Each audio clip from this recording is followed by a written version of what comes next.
Hi, this is Misha, and this is my spoken word rap assignment. Um, this is the last assignment, so here we go. I just want to start out developing a coaching philosophy increases your self-awareness. You have a broken goal, well, these coaching objectives will help you repair it. What's your form? Is it ideal, public, or real? Do you know yourself? Can you understand how you're supposed to feel? Coaches versus a team perspective, but the same goal is to win and maybe try to become living legends. Self-disclosure to know oneself and others. But if we don't got self-esteem, a loss is coming from down under.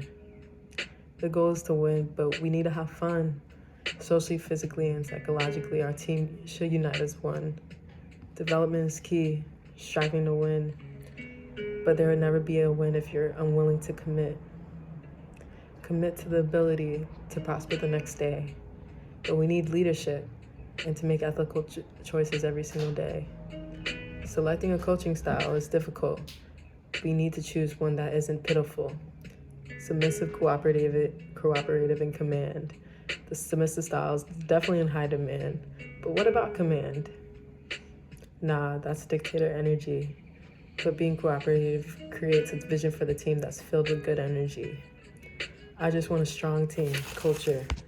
However, these coaches can become winning vultures, consuming goals instead of expanding it. We focus on steps that lead to success. I know we can handle it. Providing directions is what we call it. Vision, communication, repetition, and arrangement is all we need. We need to breathe our goals that we are bound to see.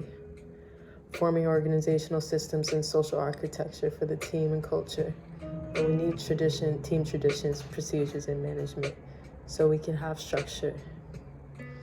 Remember, coach, just because you might be positive to your players doesn't mean they can't receive criticism, but you should give them positive feedback along with a credible operating system. What do I mean?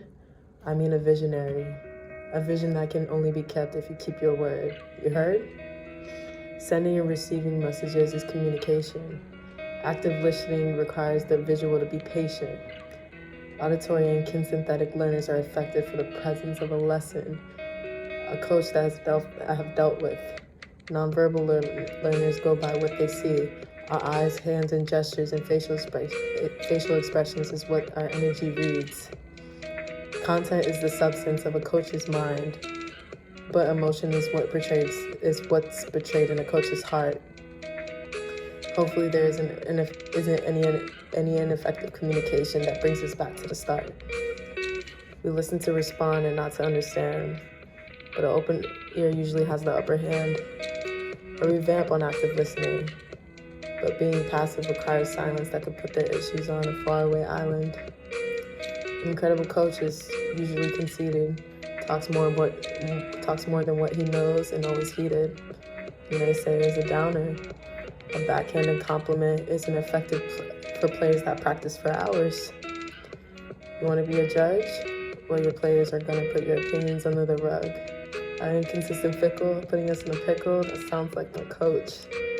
Coach glib, instructs but can't listen. During crunch time, sounds like he'll choke. Coach stone, emotionless, so players can't figure you out. Will you be okay with your players assuming what you're about? The professor can tell but not teach. The main goal to win may not be in reach. Coach Skinner is a hard one.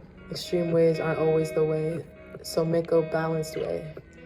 We categorize body motion characteristics, touch, voice, and positioning as being nonverbal, but perfecting the verbal and nonverbal between player and coach is one of the hardest hurdles. Consistency is what's needed along with the coach that can lead it. Now we're approaching the game, technical and tactical. One is practical, the other is rational. Performing a task requires a level of skill. Executed at the right place and the right time, the quality of that performance is perfected and refined. Traditionally, we warm up to condition. It's like starting off 0 to 100, but there's really steps in between. But the key is repetition to play the game passionately. It can be ineffective if a skill doesn't apply against an opponent that meets the eye. Games approach. That's a little better. You gotta focus, shape, and enhance to bring your team to the next level. Put an emphasis to learn the game, not putting it against the grain, making your players go insane, but creating an enjoyable practice that could cause a little pain, because what's pain without gain? That's a conditioning. That's conditioning for you. You condition for greater opportunities to score, various ways to have them learn. Hopefully the way hopefully the way you coach them is what they truly deserve. Time and drills and have a purpose and limit. So find the flow to focus so you can't get timid. These other teams think you're not with it until you practice. Elements come out. Now the crowd is screaming your team's name, saying they did it.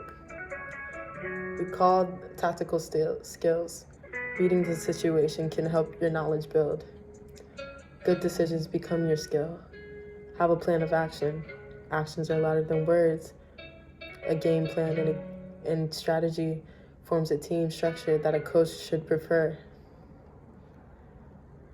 A scouting report, make notes based on your tactical skills, but only if you have the will to follow through opportunities that could be meant for your former players like you.